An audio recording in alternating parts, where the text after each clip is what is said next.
Want to change your username on Snapchat? Here's a step-by-step guide. To begin with, open the Snapchat app on your device. Once it opens, click on your profile icon at the upper left corner of the screen.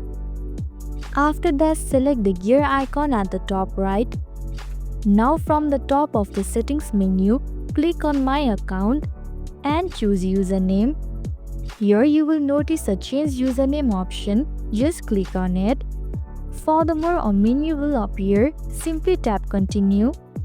Now delete your current username and type in the new username you want.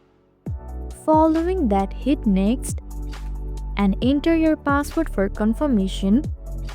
Finally, hit the Confirm button at the bottom and your username will be changed on Snapchat. And there you go. Your Snapchat username is successfully updated on Snapchat.